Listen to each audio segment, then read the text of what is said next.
ये क्या चक्कर है? ये लाल बिंदु बार बार मूव क्यों कर रहा है? आंखों ही आंखों में इशारा हो गया, बैठ बैठ जीने का सहारा हो गया।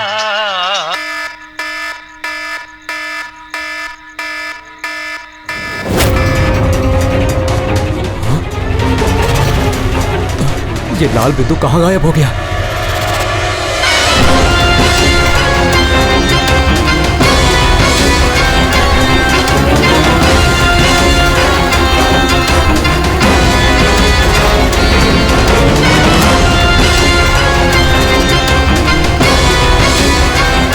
ये जो भी है मेरी तरफ ही आ रहा है।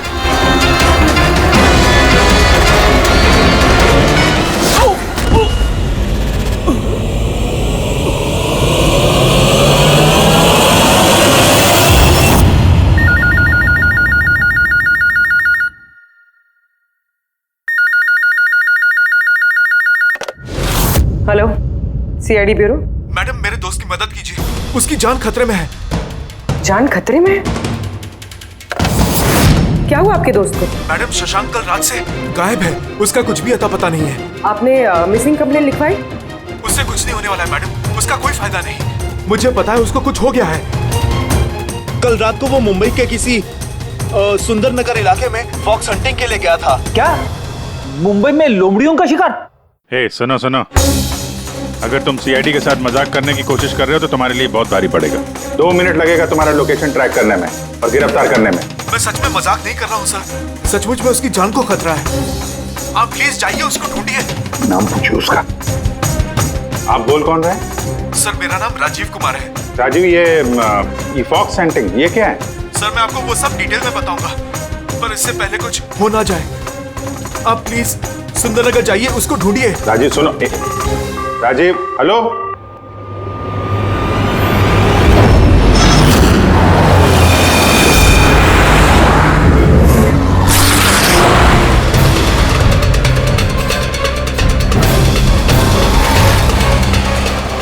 सर एक मिनट, वो गाड़ी पीछे बिल्डिंग में है सर।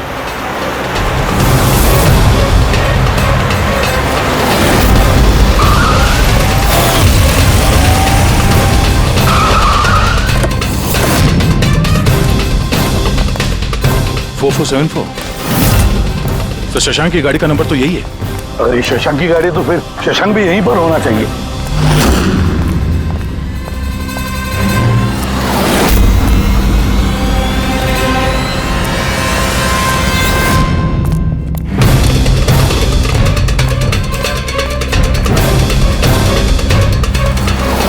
Oh my God!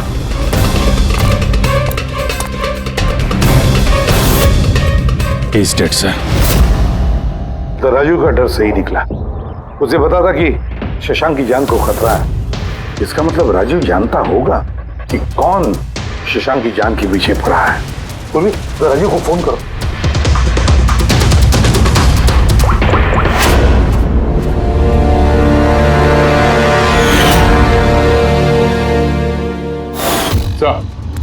हाँ।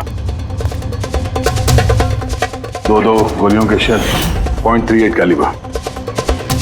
सर ये राजीव फोन नहीं उठा रहा है। सर, कहीं इस राजीव की जान को भी खतरा तो नहीं है? सर एक बात समझ में नहीं आ रही सर। शहर के इस इलाके में कोई लोमड़ियों का शिकार करने क्यों आएगा? शिकारी खुद शिकार हो गया। मुझे तो यहाँ दूर दूर तक कोई भी लोमड़ी नजर नहीं आ रही है। रेडी पंकज, चुप रहो। ये फॉक्स हंटिंग सीक्रेट कोड है और इसका राज सिर्फ राजीव ही बता सकता है। राजीव के घर जाके पता लगाना पड़ेगा।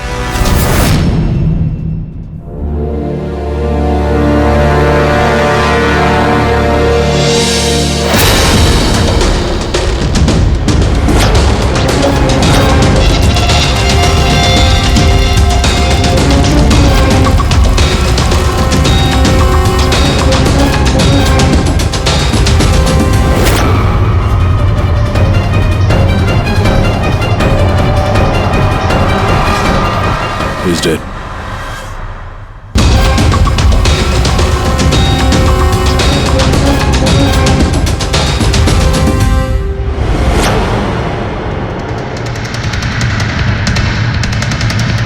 सर राजीव है सर। इसने अपने दोस्त की जान बचाने के लिए हमें फोन किया था और किसी ने इसी को मार दिया। और सर मारा भी शायद उसी गन से। ये देखिए .380 की बुलेट शेल्स, ठीक वैसे ही जैसे शशांक की बॉडी के पास में। ये कोई आपसी दुश्मनी का केस लगता है। किसी की राजीव और शशांक से कोई गहरी दुश्मनी होगी। खूनी तक पहुंचने के लिए सुराग हमें इस घर से ही मिलेगा। सर यहाँ तो बहुत सारे पजल की बुक्स और गेम्स हैं। सर डेस्कटॉप पे भी बहुत सारे पजल गेम्स हैं।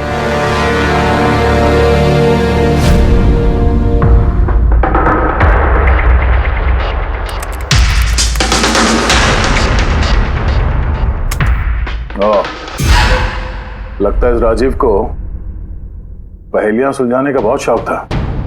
ये देखो, उसके इस लैपटॉप पे ये पजल गेम का वेबसाइट खुला हुआ है।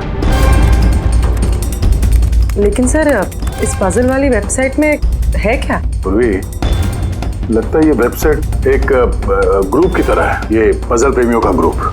इस वेबसाइट पे जितने भी मेंबर्स हैं ये सब पहेलियों के शौकीन हैं। ये देखो, यहाँ पे ये पहेलियों के पिक्चर्स डाल रखे हैं और यहाँ पे ये अलग अलग तरह के पहेलियों के खेल के बारे में बात हो रही है। ये क्या? ये शशांक भी इस वेबसाइट का मेंबर था? अरे हाँ सर, लेकिन ज्यादा पुराना मेंबर नहीं था। इसने पिछले महीने ही वेबसाइट ज्वाइन की। सर इसका मतलब वो फॉक्स हंटिंग की एक पहेली है जिसे सुलझा के ही हमें वो खूनी मिलेगा। हाँ पंकज, अब लगता है कि फॉक्स हंटिंग की अगली कड़ी हमें इस शशांक के घर पे ही मिलेगी।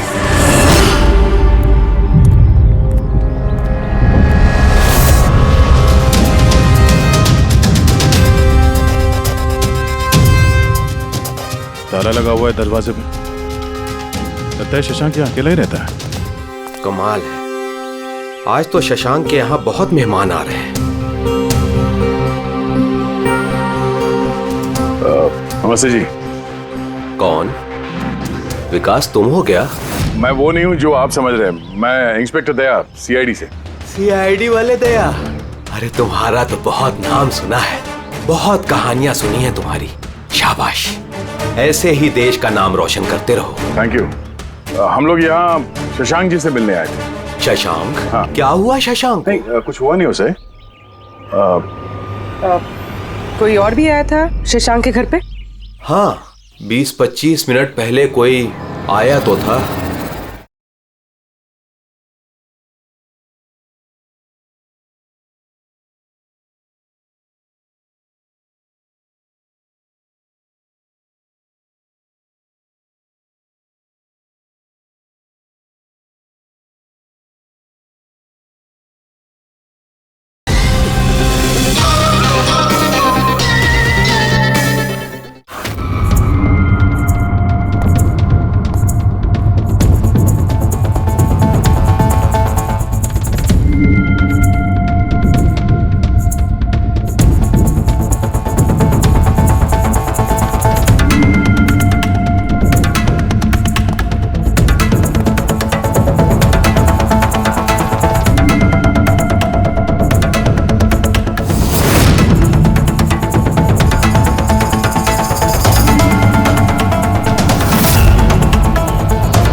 इलेक्ट्रॉनिक गैजेट्स, ये इंस्ट्रक्शन मैनुअल्स, ये सब देखकर तो लगता है कि ये शशांक एक इंजीनियर था। किसी खास तरह के गैजेट के आविष्कार की कोशिश में लगा था ये। हाँ सर, यहाँ पर तो इतने सारे सर्किट बोर्ड्स और ये शॉर्ट वेव रेडियो भी है। ये देखिए।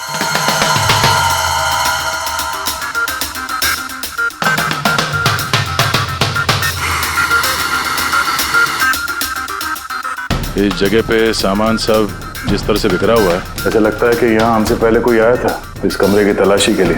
लगता है वो किसी खास चीज की तलाशी के लिए आया था। सर कहीं वो आदमी तो नहीं जिसके बारे में वो बता रहे थे कि हमसे पहले आया था? सर कहीं इस घर की चाबी तो नहीं है उसके पास? हो सकता है खूनी के पास शशांक के घर की चाबी हो सकती है, मुमकिन है। पर अहम सवाल ये है कि वो यहाँ ढूंढने क्या आया था। और जो चीज वो ढूंढने के लिए आया था वो उसे मिला है या नहीं? लेकिन सर यहाँ पर तो इतना सारा सामान है, हमें पता कैसे चलेगा कि कोई सामान गायब हुआ भी है या नहीं? पूरी पहले तो हमें ये पता करना होगा कि राजीव और शशांक की दोस्ती कितनी गहरी थी और ऐसे किस चीज में ये लोग फंसे थे जिसकी वजह से इनकी जान चली गई। सर राजीव और शशांक की तो मौत हो चुकी, हमें कैसे पता चलेगा कि उनकी दोस्ती कितनी गहरी थी? पता चलेगा, पजल वाली वेबसाइट के बाकी के मेंबर से पता चलेगा।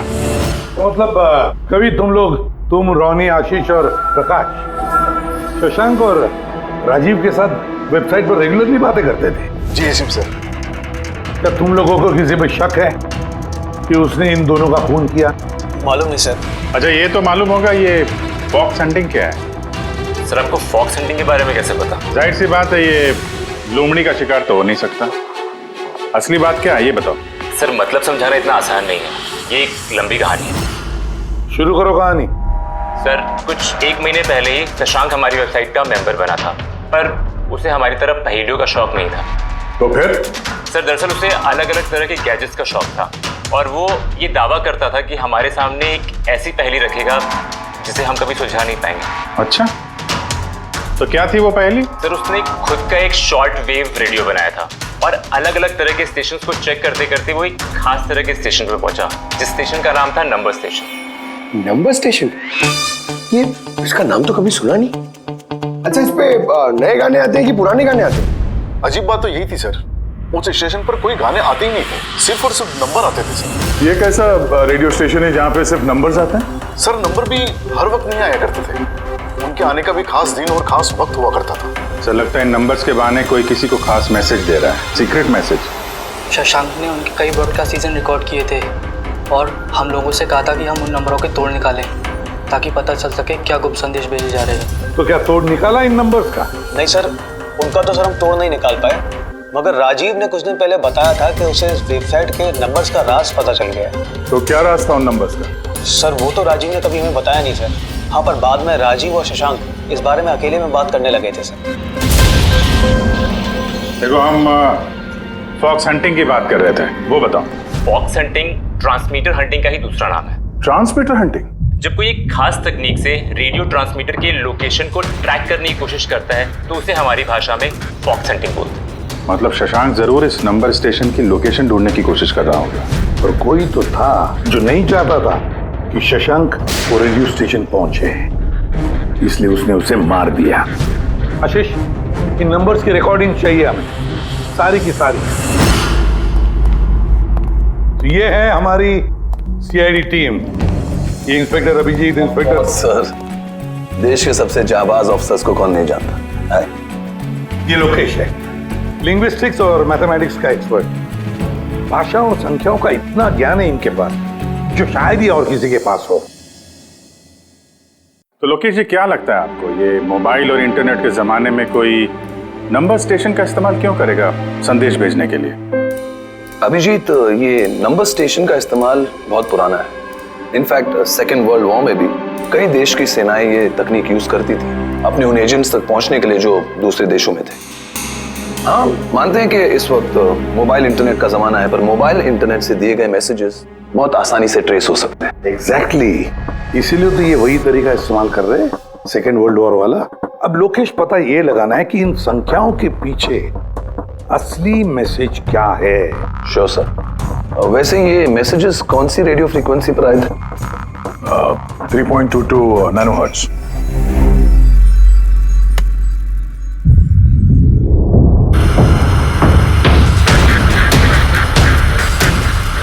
सर इस रेडियो स्टेशन से तो कोई नंबर वंबर नहीं आ रहा है। I am not surprise. I am sure मुजरिम को पता चल गया होगा कि केस अब सीआईडी के हाथ में है, इसलिए उसने अपना मैसेज देने का तरीका या फिर रेडियो फ्रीक्वेंसी चेंज की होगी। तो नया चैनल ढूंढने में कितना वक्त लगेगा? बहुत मुश्किल है दया। एक नया चैनल ढूंढना मतलब रेगिस्तान में सुई ढूंढने के बराबर है। महीनों या तो सालों भी लग सकता है। नहीं लोकेश, हमारे पास वक्त भी नहीं है उतना। एक काम करते हैं, पुराने रिकॉर्डेड मैसेजेस सुनते हैं।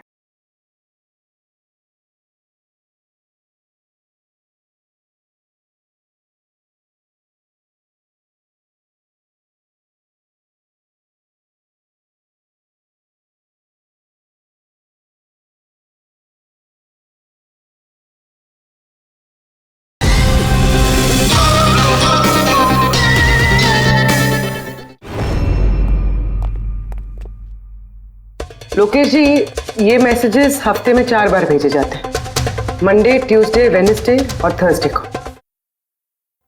ये मैसेज सबसे पहले हफ्ते के सोमवार को ब्रॉडकास्ट हुआ था उस नंबर स्टेशन पे। आंखों ही आंखों में इशारा हो गया। 1 9 4 2 3 4 5 7 0 9 3 5 2। आंखों ही आंखों में इशारा हो गया। 9 2 3 4 0 5। आंखों ही आंखों में इशारा हो गया। 6 7 2 7 1 1। आंखों ही आंखों में इशारा हो गया। 5 2 1 8 0 7। नो प्लीज टेल मी, ये संदेश चारों दिन एक ही समय पर आए थे कि अलग अलग टाइम पर? नहीं नहीं, एक ही टाइम पे, रात 12 बजे। और फिर हर 2 घंटे बाद इन नंबर्स को रिपीट किया गया था। और इसके अगले हफ्ते के नंबर्स यही थे या दे वर डिफरेंट? नंबर्स तो अलग थे, लेकिन पैटर्न सेम था। मंडे को 13 नंबर्स, ट्यूसडे, वेडनेसडे और थर्सडे को 6 नंबर। इससे साफ जाहिर होता है कि जो मुजरिम है रोज अलग अलग मैसेज भेजते हैं, और ये जो मैसेज ये लोग भेजते हैं वो एक मैसेज 4 हिस्सों में कर भेजते हैं। लोकेश जी, 1 मिनट प्लीज, मुझे कुछ समझ में नहीं आया, आप फिर से समझाएंगे? मैं समझाता हूं, जरा पेपर देना तो।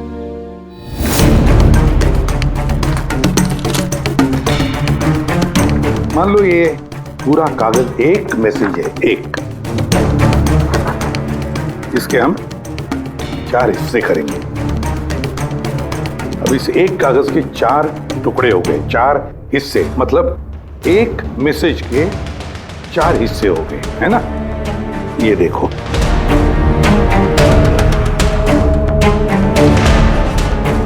ये रहा मंडे का, ये रहा ट्यूसडे, वेडनेसडे और ये थर्सडे। तब ये सोमवार, मंगलवार, बुधवार और गुरुवार, ये 4 हिस्से जब एक होते तो एक पूरा मैसेज उनको मिलता था, है ना लोकेश? अभी नंबर्स को देखकर क्या लगता है तुम्हें, क्या मतलब है उसका? सर, ये नंबर्स के पीछे छुपा राज जानने के लिए मुझे 1 टाइम पैड की जरूरत पड़ेगी। 1 टाइम पैड ये क्या है? जैसा कि मैंने आपको बताया, ये टेक्निक वर्ल्ड वॉर 2 में यूज होती थी। उस वक्त हर एक देश अपने स्पाइस को एक 1 टाइम पैड देता था, जिससे वो जो कोड्स हैं उनको डिसाइफर कर सके, जो सूचना है उसका मतलब निकाल सके। इसे कहते हैं 1 टाइम पैड। तो राजीव और शशांक के हाथ भी ये 1 टाइम पैड लग गया होगा, इसीलिए वो एक ऐसी पहेली तक पहुंच गए जो उनके लिए जानलेवा साबित हुई। ठीक है, इस राजीव और शशांक के घर जाके पता लगाना पड़ेगा इस 1 टाइम पैड के बारे में।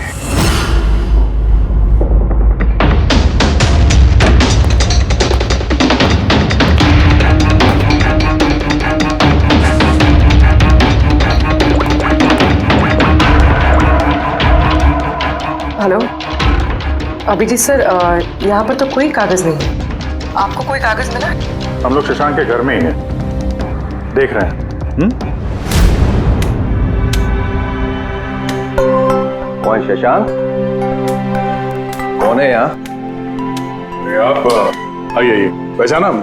इंस्पेक्टर दया। अच्छा, सीआईडी वाले दया। आप यहाँ कुछ काम थे यहाँ? हाँ, वो शशांक मेरी इलेक्ट्रिक केतली लेकर आया था कुछ दिनों के लिए, वही लेने के लिए आया था। पंकज, सर देखो वहां पे कोई इलेक्ट्रिक केटल है क्या? सर, ये इलेक्ट्रिक केटल तो शशांक की है, इंटरनेट से मंगाई उसकी, ये बिल है साथ में। नहीं, ये इलेक्ट्रिक केतली मेरी ही है।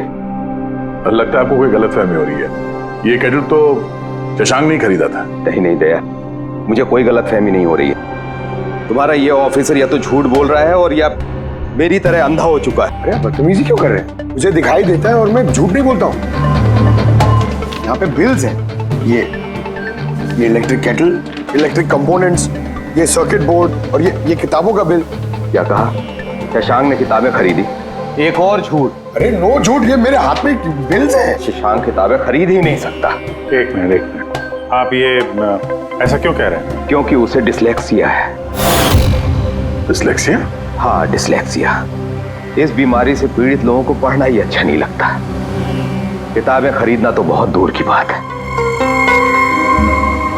पंकज, वो किताबें कहाँ हैं? सर किताबें तो नहीं है, ये खाली डब्बा है। ओह, इसका मतलब है खूनी यहाँ किताबें ढूंढने आया था। तो वो किताबें ही वन टाइम पैड है जिसकी हमें तलाश है। ये कितनी किताबें?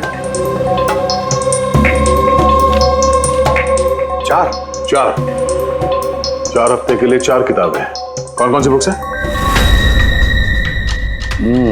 तो ये है वो 4 किताबें जो शशांक के लिए ओटीपी का काम कर रही थी। Bye bye son, high like a kite, the great cyber heist, stone age. और इन्हीं किताबों में वो मैसेजेस भी छुपे हैं जो मुजरिम एक दूसरे को भेज रहे थे। सर, सोमवार को ये लोग 13 नंबर्स भेजते हैं।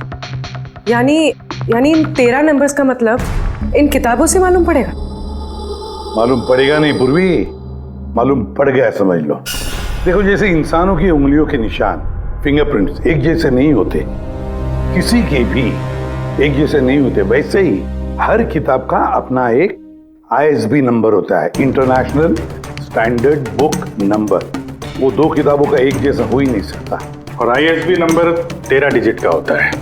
किताब के पीछे ये बारकोड देख रहे हो, इसके नीचे लिखा हुआ है। इसे किताब का बारकोड भी कह सकते हैं।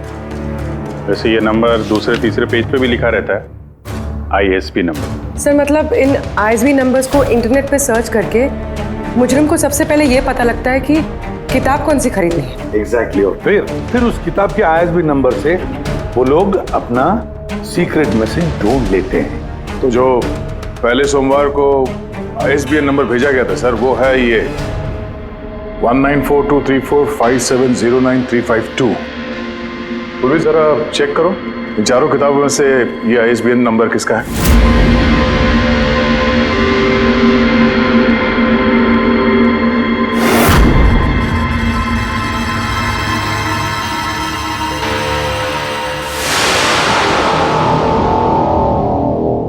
सर, ये ISB नंबर बाय सन से मैच होता है। अरे वाह सर, ये तो बहुत आसान है, इसे तो कोई भी समझ सकता है। एग्जैक्टली। इसी तरह हफ्ते के बाकी 3 नंबर भी डिकोड किए जा सकते हैं।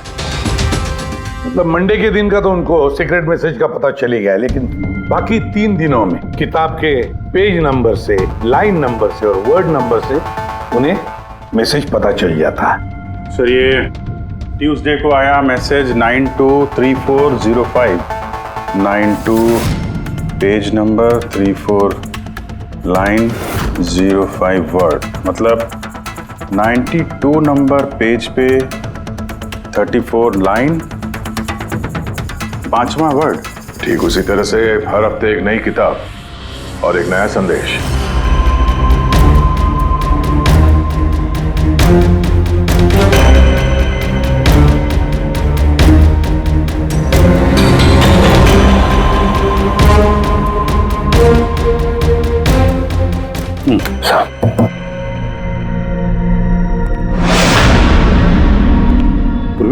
सर, पहले हफ्ते का क्या मैसेज है?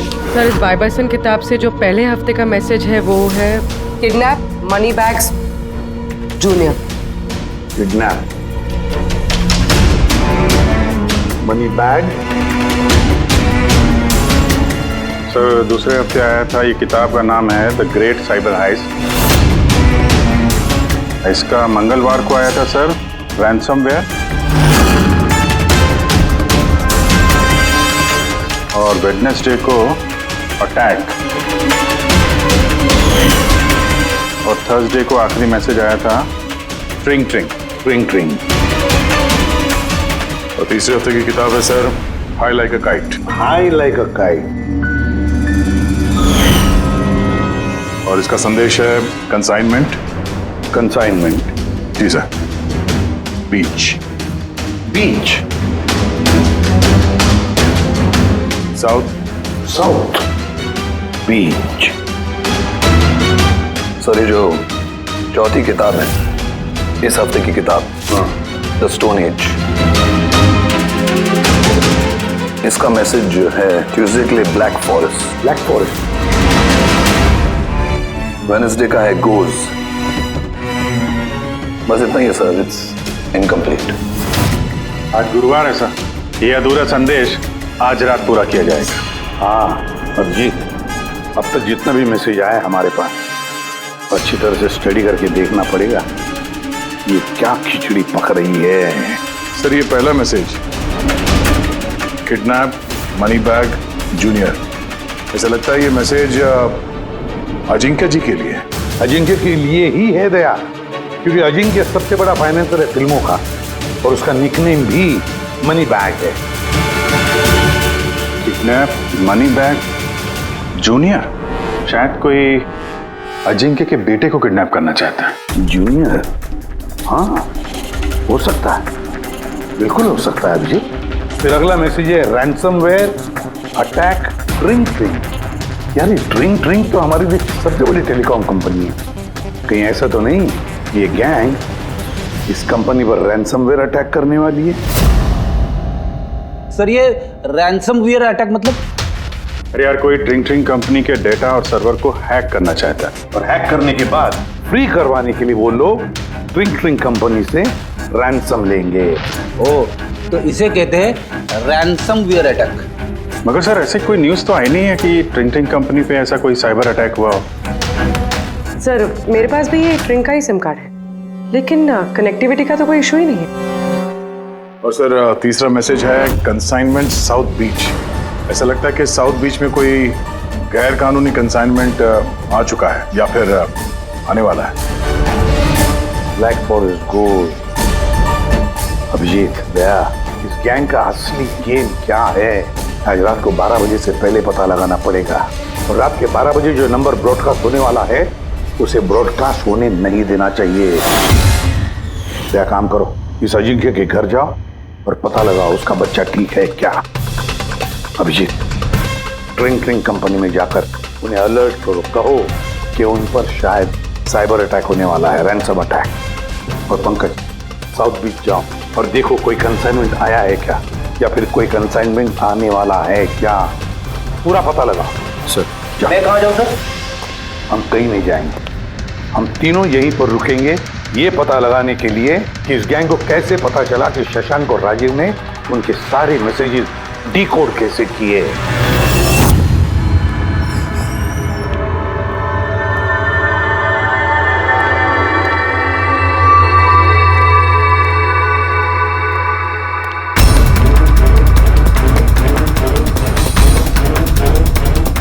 Personal files encrypted. Encrypted? Sir क्या चाहिए सर, किसे मिलना है आपको? फिलहाल सबसे सीनियर कौन है इस ऑफिस में? सर सभी सीनियर्स यहीं पे हैं, सीईओ और कंपनी के मालिक भी यहीं पे है, बट अभी वो लोग एक अर्जेंट मीटिंग में बिजी है। कहाँ चल रही मीटिंग? देखिए अभी आप उनसे नहीं मिल सकते। कहाँ चल रही है मीटिंग? सर वो वहाँ पे कॉन्फ्रेंस रूम में। किसी को कानो कान खबर नहीं होनी चाहिए इस अटैक की, मीडिया वालों को तो बिल्कुल नहीं तो मार्केट में हमारा नाम खराब हो जाएगा। ये बात बाहर नहीं जानी चाहिए, समझे? Thank you. जिसका डर था वही हुआ, गैंग कामयाब हो गया इस अटैक में। हेलो दया। अब देखते हैं शशांक के बाद और कौन कौन से लोग इस वेबसाइट के मेंबर बने हैं। जो इनमें से कोई एक है जिसने शशांक के बारे में अपनी गैंग को पूरी इंफॉर्मेशन दी है। सर शशांक के साथ 2 लोग जुड़े इस वेबसाइट से, कवि और रोनी। कवि और रोनी, इनकी डिटेल है क्या देखो।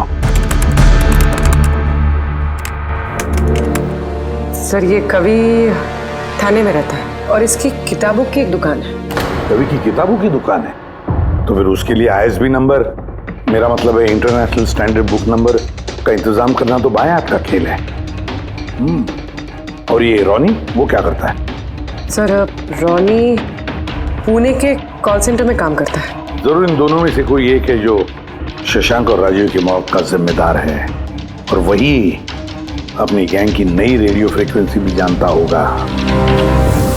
सर, अगर हमें इस गैंग की नई रेडियो फ्रीक्वेंसी का पता चल जाए तो एक पावरफुल ट्रांसमीटर से हम उनकी लोकेशन भी जान सकते हैं। लोकेशन रेडियो फ्रीक्वेंसी का बंदोबस्त हो जाएगा, मगर ये पावरफुल ट्रांसमीटर का क्या? सर, मेरे कुछ कनेक्शंस हैं, मैं उनसे बात करके हमारे लिए एक ट्रांसमीटर बनवा सकता हूँ। ग्रेट, तो फिर बनवाता। और फ्रेडी, दया को फोन करके पूछो अजिंक्य के बारे में क्या पता चला है। आप कॉफी लेंगे? No thanks. वैसे ये आपके घर के बाहर इतनी सिक्योरिटी हमेशा रहती है या आज कुछ खास बात है? हाँ, ये सिक्योरिटी हमेशा रहती है। आप तो जानते ही हैं फैन लोगों को, कितनी बार ये घर के अंदर घुस आते हैं। क्या नहीं, एक्टर्स के घर के बाहर फैन की भीड़ तो सुनी थी मैंने, मगर एक फाइनेंसर पहली बार सुन रहा हूँ। आपने यहाँ आने की वजह नहीं बताई? अरे हाँ, वो मैं आपके बेटे अजीत से मिलने आया हूँ। अजीत से? मगर क्यों? क्या उससे कोई गुनाह हो गया है? नहीं, बस एक रूटीन इंक्वायरी है। मतलब? सॉरी, मैं वो आपको नहीं बता सकता, मैं अजीत को बताऊंगा। अजीत की तबीयत ठीक नहीं है। तबीयत खराब है या वो किडनैप हो गया? किडनैप? What nonsense! देखिए अजिंक्य जी, उन अपराधियों के दबाव में आके आप CID से झूठ मत बोलिए। हमें खबर मिली है कि एक गैंग है जो आपके बेटे अजीत को किडनैप करना चाहती है। अजीत कहाँ है इस वक्त? वो घर पे ही है। मैं उसे देखना चाहता हूँ अभी। रामो,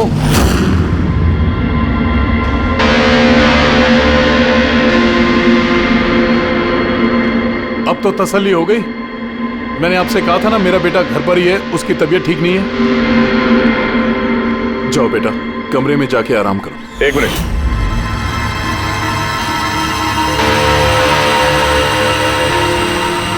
जरा कैप निकालना। मत उतारना टोपी। क्यों नहीं? हाँ? क्या कहा मैंने? क्या बता रहा हूँ? चलो। नहीं। उन्होंने क्या बोला?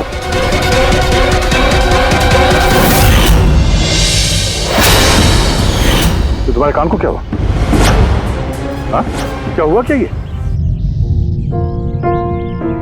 आपको इसकी जो किडनैपिंग की खबर मिली है वो बिल्कुल सच है, मगर अफसोस बहुत देर के बाद मिली। इसका किडनैप तो 3 हफ्ते पहले ही हो चुका था। 100 करोड़ रुपए देने पड़े मुझे उस किडनैपर को, मेरे बेटे की जान बचाने के लिए। और उन लोगों ने चोट पहुंचाई इसे? उन्होंने पहले ही इसका एक कान काट कर मुझे भेज दिया था और फोन करके कहा कि अगर मैं पुलिस को कुछ भी बताऊंगा तो मेरे बेटे की जान ले सकते हैं वो लोग। I am so sorry. आपके बेटे के साथ जो हुआ वो तो हम बदल नहीं सकते हैं, पर मैं आपसे वादा करता हूँ उन मुजरिमों ने जो किया है उसकी सजा उन्हें जरूर मिलेगी। भगवान के लिए ऐसा कुछ मत करना। अगर उनको पता चला कि मैंने CID को सब कुछ बता दिया तो मेरे बेटे की जान भी ले सकते हैं। ऐसा कुछ नहीं होगा, मगर आपको हमें पहले ही बता देना चाहिए था। क्या गारंटी है कि ये सब करने के बाद वो किसी और मासूम के साथ ऐसा कुछ नहीं करेंगे? हाँ?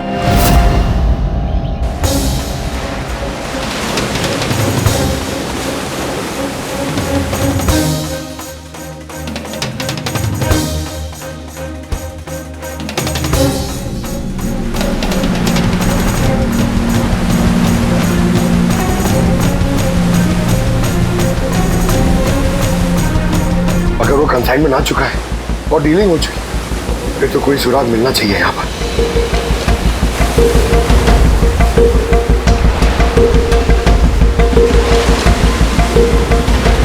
ये निशान कैसा? इन्हें देख के तो लगता है जैसे कि कोई बहुत भारी सामान या डब्बा घसीटा गया है। और कोई सामान तो यहाँ पे नहीं दिख रहा। शायद कंसाइनमेंट ही होगा।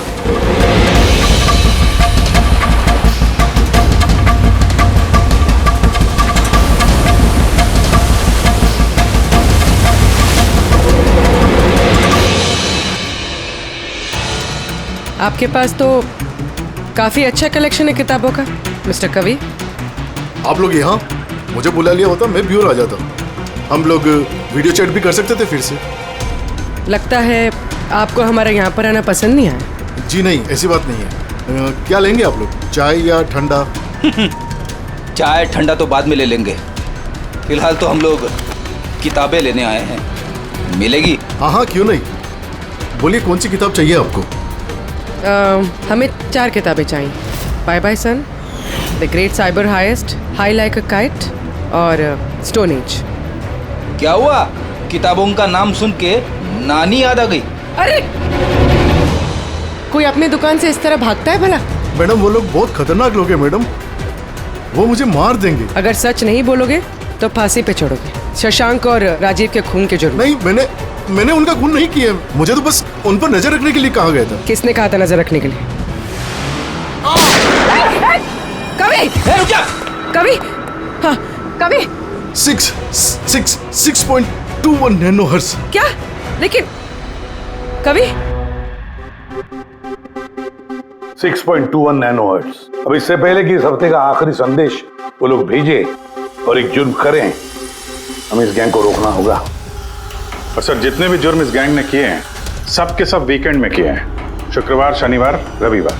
हाँ, मतलब गुरुवार के दिन आखिरी संदेश आ जाएगा और फिर फ्राइडे और सैटरडे, शुक्रवार और शनिवार के दिन वो लोग जुर्म कर देंगे। और सर, जुर्म सिर्फ एक तरीके का नहीं है, अलग अलग तरह का।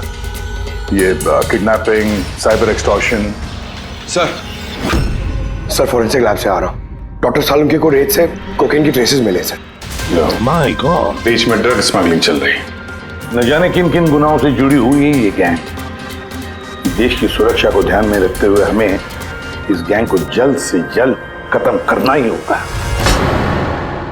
Sir, transmitter 6.21 nanohertz, right? 6.21 nanohertz. तो हम इस गैंग के रेडियो फ्रीक्वेंसी तक पहुंच सकते हैं। अब आएगा मजा, अब हम फॉक्स हंटिंग करेंगे।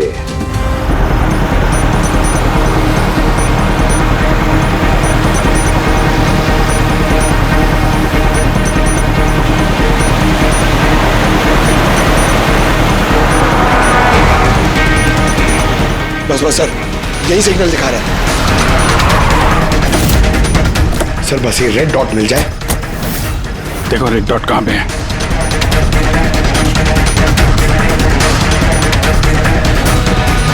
सर 12 बज रहे हैं, ये ब्रॉडकास्ट किसी भी वक्त हो सकता है।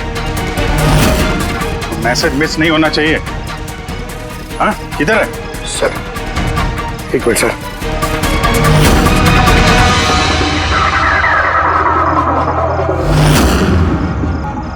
सर हाँ, एक मिनट सर, इधर है सर।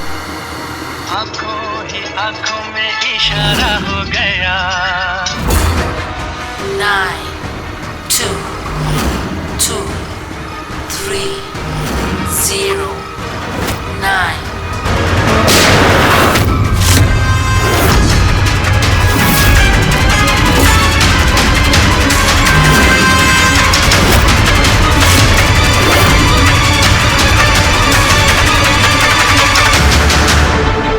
Oh no, इसने तो अपने आप को गोली मार ली है।